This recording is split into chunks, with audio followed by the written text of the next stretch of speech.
হলো Silchar church root.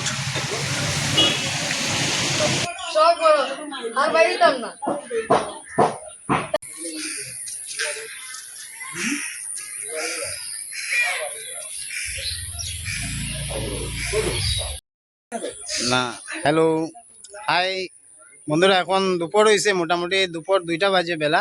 আর আমি I গেছি বরাক নদীর কিনারে। তো আমার পিছনে দেখবা বরাক নদী। এখানে দেখুন জলের কিরকম পরিমাণ, মোটামুটি বিপদ সীমার সামনে আই গেছে, মোটামুটি জল ঢুকি গেছে। আমি দেখাইমো আরো জল মানুষের বাড়ি ঘরে কিরকম জল ঢুকের, আমি এটাও দেখাই।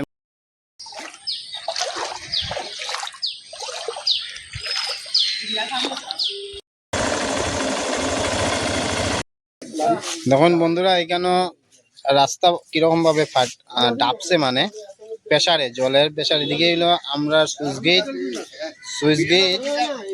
গেট থেকে এদিকে বাঙ্গিয়া মোটামুটি লইয়া যায়। এখন ফ্লাড কন্ট্রোলে এখানে বস্তা দিয়া রাখছে, কিন্তু কতটুকু থাকবো এটা বোঝা যান না। একটু ভালো করে প্রোটেকশন দিতে লাগবো, নাইলে ওই তখন কিরকম বাঙ্গিয়া যার মেন বানটা বাঙ্গিয়া লইয়া যায়।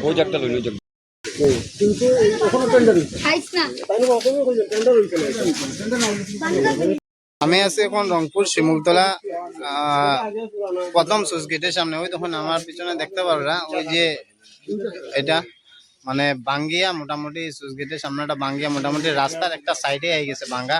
ওই দেখুন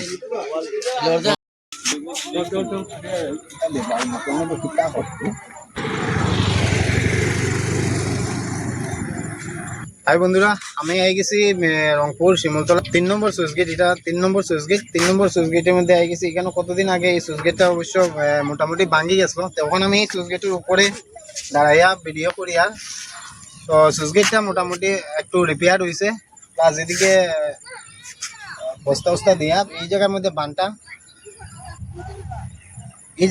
বানটা ভাঙছিল আর কি।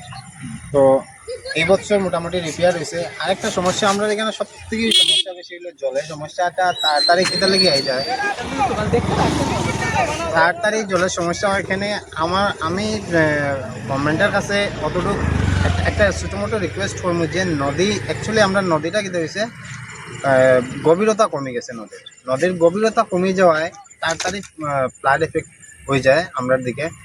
তা আমি অ্যাডমিনিস্ট্রেশনের কাছে রিকোয়েস্ট করবো যে তখন আগে আমরা দেখতাম ছোটোবেলায় স্টিমার চলে, নদী স্টিমার চলতো, লং চলতো, দেখিয়া নদীটা মানে গভীরতা আসলো, অত বছরে ফ্লাড হইতো না। কিন্তু এখন বছরে ফ্লাড হয়ে যায়।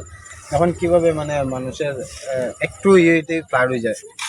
তো রিকোয়েস্ট করবো অ্যাডমিনিস্ট্রেশনের কাছে ওইটাই যে নদীটা কমসে কম নদীটা একটু গভীর করার আপনারা চেষ্টা করুন। ঠিক করা হয়েছে।